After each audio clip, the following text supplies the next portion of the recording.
Welcome to the February 10th edition of the Index Sports Show. I'm Assistant Sports Editor Brett McMillan, alongside Managing Editor Jack Nickel and Sports Editor Logan Jackson. And we're going to talk a little bit of Truman football today, fresh off National Signing Day. Guys, first off, just your initial thoughts on this recruiting class for Truman.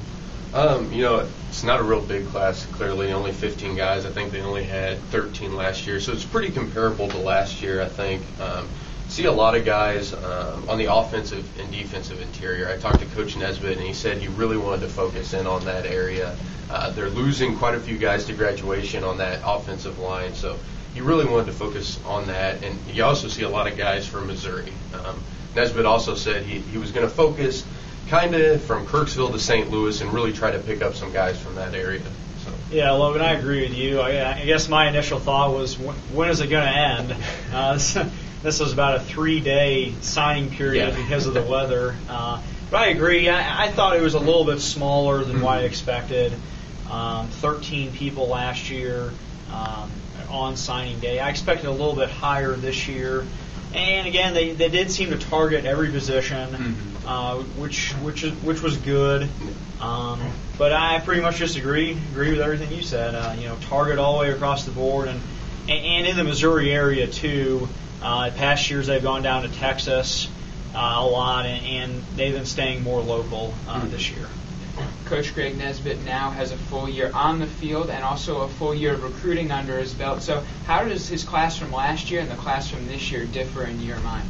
It's hard to tell right now. This freshman class really hasn't got out on the field. I know last year they had a couple standout freshmen. One that comes to mind is Dallas Greer, had a really good freshman season. But I know they've got a new recruit, QB, a transfer. We'll talk about him a little bit later, J.V. Clark. And I really think you're going to base your judgments on this class on that QB. You're really going to look at him to kind of judge the rest of this class. But a little too early to tell, but I think they're going to be kind of similar. Mm-hmm. And you really have to judge it on the impact players. Mm-hmm. And that remains to be seen for the next few years. What would happen when they were bringing in these 30 people every year is, by the time they're seniors, only 10 of them are still on the team. Yeah. And only 3 or 4 of them are actually impact players. So out of this class, if you make 10 of them seniors when still on the team when they're seniors, and 7 or 8 of them impact players, then that's really when we're going to see how good this class is. That brings us to our next question, our final question. Who is going to be, in your opinion, the impact player from this class as Coach Nesbitt tries to turn this program around? I'll let Jack talk a little bit more about Clark, but for me, I know they lost a ton of guys on that offensive line, and they recruited, I think, 4 guys to play offensive line, and those guys might have to step up a little bit sooner than expected. So it's going to be interesting to see how they fare during their first year. So those guys are the guys I want to keep an eye on this year.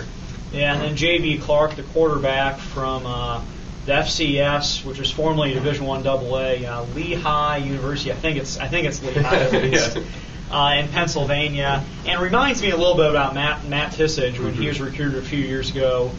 Comes in as a transfer. Tissage had previously played at a Division I AA school, then a community college, then Truman, and did quite well for Truman. And then Clark reminds me of Tissage, where I think he can come in and make an impact. He's certainly not guaranteed a starting position. He'll compete with Taylor Breen and Conrad Schottel, both who have had limited experience the last year or two.